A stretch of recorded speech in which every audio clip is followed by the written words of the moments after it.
वालेकुम स्टूडेंट्स, मैं आपकी उर्दू टीचर शुगुफ्ता मैम बोल रही हूँ। तो आज मैं आपको यानी 10वीं जमात को जो पढ़ाने जा रही हूँ वो है मीर तकी मीर की गज़ल जो है पहली, वो मैं समझाऊंगी। लेकिन यहाँ पर मैंने लिखा है कि मीर तकी मीर की पैदाइश जो है 1722 आगरा में पैदा हुए थे।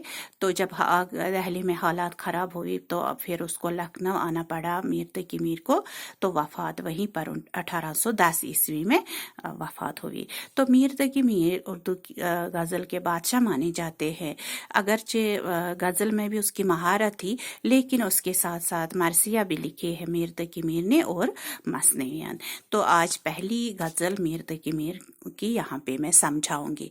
हमारे आगे तेरा जब किसों ने नाम लिया, दिल सितम ज़दा को हमने थाम थाम लिया। यहाँ थाम थाम जो है नाम, आखिर पे इसकी मीम की आवाज़ निकलती है तो इसको कहते हैं हम काफिया लफ्ज़। तो हम काफिया लफ्ज़ के बाद जो लफ्ज़ बार बार आए, लिया लिया, इसको कहते हैं रदीफ।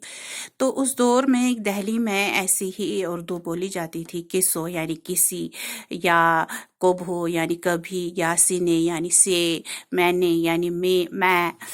शायर कहता है कि जब भी मेरे महबूब का जिक्र मेरे सामने कोई करता है तो मुझे उसके सितम याद आते हैं।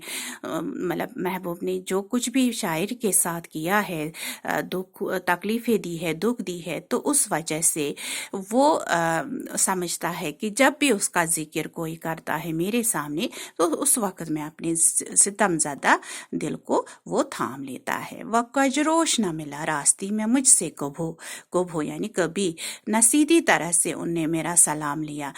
कजरोश का मतलब है बेवफा। शायर कहता है उसका महबूब जो है बेवफा महबूब, उसको गिला शिकवा है अपने महबूब के साथ। जब भी रास्ते में उसको मुलाकात होती है अपनी महबूब के साथ तो वो महबूब न सीधी तरह से शायर की तरफ देखता है और न ही सलाम का जवाब देता है, बल्कि वो रास्ता बदलने की कोशिश करता है। मेरे सलीके से मेरी निभी मोहब्बत में तमाम उम्र में नाकामियों से काम लिया। शायर कहता है कि मैंने अपने महबूब की मोहब्बत और उसकी तवज्जो को हासिल करने के लिए बहुत सारे तरीके आजमाए, मगर हर वक्त जिंदगी भर में नाकाम रहा। अगरच गोशागजी हूँ मैं शायरों में मीर, गोशागजी हुआ तन्हाई पसंद, तो मेरे शेर ने रोए ज़मीन तमाम लिया। यहाँ आप निशानी देखती हो, जब भी शायर मुख्तसरन कोई नाम देता है गज़ल में तो उसको तखल्लुस बोलते हैं। तो यहाँ निशानी आप देखती हो जो तखल्लुस पर किसी नाम में लगाए जाते हैं, इसको अलामत बीत कहते हैं।